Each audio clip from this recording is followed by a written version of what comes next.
محترم عزیزوں اور دوستو، السلام علیکم ورحمۃ اللہ وبرکاتہ۔ رمضان المبارک میں ہم اللہ رب العزت کے قرب کو حاصل کرنے کے لیے بہت ساری عبادتیں کرتے ہیں، روزے رکھتے ہیں، تراویح کا اہتمام کرتے ہیں، لیکن اللہ رب العزت کا ہم پر مزید فضل اور مزید احسان یہ ہے کہ روزے کے اندر ہونے والی کمیوں اور کوتاہیوں کو پورا کرنے کے لیے اللہ رب العزت نے ہمارے لیے صدقۃ الفطر کو بھی مشروع فرمایا۔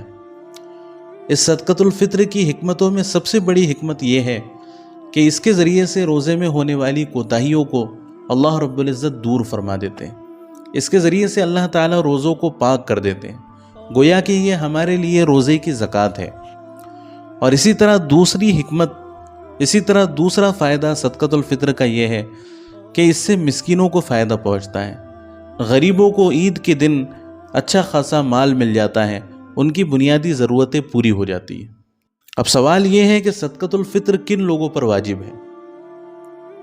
تو صدقۃ الفطر ہر اس مسلمان پر واجب ہے جس کے پاس نصاب کے بقدر مال موجود ہو، یعنی جس کے پاس 52.5 تولہ چاندی کے برابر مال موجود ہے اپنی بنیادی ضرورتوں سے زیادہ، تو اس کے اوپر صدقہ فطر واجب ہے۔ زکوٰۃ کی طرح اس میں سال گزرنا ضروری نہیں، جس کے پاس موجود ہوگا تو سال گزرے یا نہ گزرے اس کے اوپر صدقۃ الفطر واجب ہوگا۔ اسی طرح زکوٰۃ میں اور صدقۃ الفطر میں ایک فرق یہ بھی ہے کہ زکوٰۃ میں تجارت کا مال ہونا ضروری ہوتا ہے، کہ جو مال ہم تجارت کی نیت سے خریدیں، بیچنے کی نیت سے خریدیں، اسی مال پر زکوٰۃ ہوتی ہے۔ لیکن صدقۃ الفطر میں جو مال بھی ہماری بنیادی ضرورتوں سے زیادہ ہوگا، یہاں تک کہ گھر میں کوئی سامان رکھا ہوا ہے جو سال بھر استعمال میں نہیں آتا، تو اس کے اوپر بھی صدقۃ الفطر واجب ہوتا ہے۔ صدقۃ الفطر کے نصاب کو جاننے کے لیے ان چیزوں کو بھی اس میں شامل کرنا پڑے گا۔ اب سوال یہ ہے کہ صدقۃ الفطر کی مقدار کیا ہے؟ تو صدقۃ الفطر کی مقدار کو متعین کرنے کے لیے احادیث مبارکہ میں 3 پیمانے ملتے ہیں۔ ایک تو کھجور کے ذریعے سے یا کشمش کے ذریعے سے یا جو کے ذریعے سے اپنا صدقۃ الفطر ادا کیا جائے، یا پھر گیہوں کے ذریعے سے اپنا صدقۃ الفطر ادا کیا جائے۔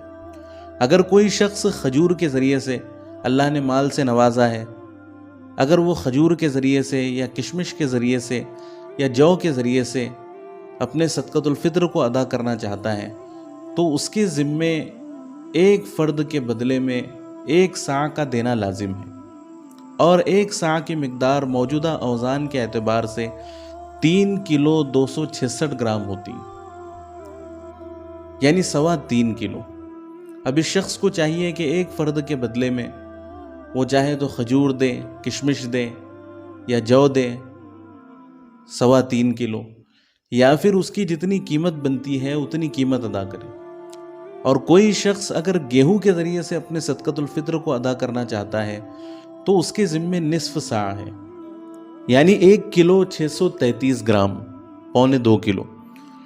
اگر کوئی شخص پورے 2 کلو بھی ادا کر دے تو اس میں کوئی حرج نہیں ہے، تو لہٰذا وہ ایک فرد کے بدلے میں 2.25 کلو یعنی 1 کلو 633 گرام صدقۃ الفطر میں ادا کرے گا، اور وہ چاہے تو اس کی قیمت بھی ادا کر سکتا ہے۔ کوئی شخص اگر روزہ رکھے یا نہ رکھے تو صدقۃ الفطر دونوں پر واجب ہے، روزہ رکھنے والے پر بھی واجب ہے اور روزہ نہ رکھنے والے پر بھی واجب ہے۔ اور اسی طرح مرد کے ذمے اللہ رب العزت نے اس کی نابالغ اولاد کی طرف سے صدقۃ الفطر کو بھی لازم قرار دیا کہ جتنے بھی بچے نابالغ ہوں گے ان کی بھی طرف سے صدقۃ الفطر ادا کرنا یہ مرد کے ذمے لازم ہے۔ لیکن اگر اولاد بالغ ہے تو ان کی طرف سے صدقۃ الفطر ادا کرنا واجب نہیں ہے۔ اگر وہ مالدار ہے تو وہ خود اپنا صدقۃ الفطر ادا کریں گے، اور اگر وہ مالدار نہیں ہے تو ان کے اوپر صدقۃ الفطر واجب ہی نہیں ہے۔ اسی طرح بیوی کی جانب سے بھی صدقۃ الفطر کا ادا کرنا واجب نہیں ہے۔ اگر بیوی مالدار ہے تو وہ خود اپنا صدقۃ الفطر ادا کریں گے، اور اگر بیوی مالدار نہیں ہے تو اس کے اوپر صدقۃ الفطر ادا کرنا واجب نہیں ہے۔ لیکن اگر کوئی شخص یہ چاہے کہ میں اپنی بالغ اولاد کی طرف سے بھی صدقۃ الفطر دے دیتا ہوں، اپنی بیوی کی طرف سے بھی صدقۃ الفطر دے دیتا ہوں، تو اس کے لیے اس بات کی گنجائش ہے کہ وہ ان سے اجازت لے لے کہ میں تمہاری طرف سے صدقۃ الفطر دے رہا ہوں، اور اس کے بعد وہ صدقۃ الفطر ادا کر دے، تو ان کی طرف سے بھی صدقۃ الفطر ادا ہو جائے گا۔ اب اسی طرح یہ سوال پیدا ہوتا ہے کہ صدقۃ الفطر کن لوگوں کو دینا چاہیے؟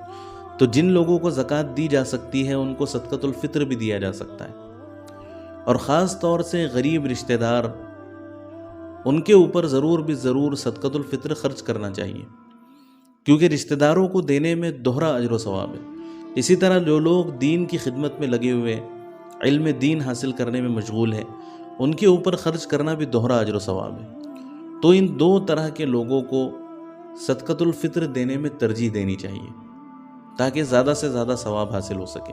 اس کے علاوہ جو بھی مسکین ہے جو 52.5 تولہ چاندی کی مقدار جس کے پاس مال موجود نہیں ہے، تو اس کو صدقۃ الفطر دیا جا سکتا ہے۔ رشتہ داروں میں اصول و فروع کو صدقۃ الفطر نہیں دے سکتے، یعنی ایک شخص اپنے باپ کو، اپنے دادا کو، اپنے پردادا کو اوپر تک صدقۃ الفطر نہیں دے سکتا۔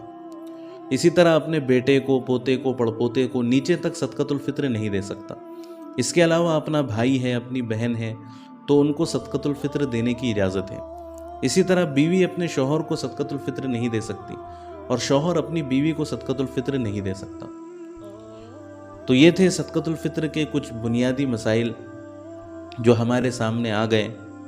اللہ تعالیٰ سے دعا ہے کہ اللہ تعالیٰ ہمیں صحیح طریقے سے صدقۃ الفطر ادا کرنے کی توفیق عطا فرمائے، اور ہمارے روزوں کو، ہماری عبادتوں کو، ہماری تراویح کو اپنی بارگاہ میں قبول فرمائے، اور ہمیں اپنے مقبول بندوں میں شامل فرمائے۔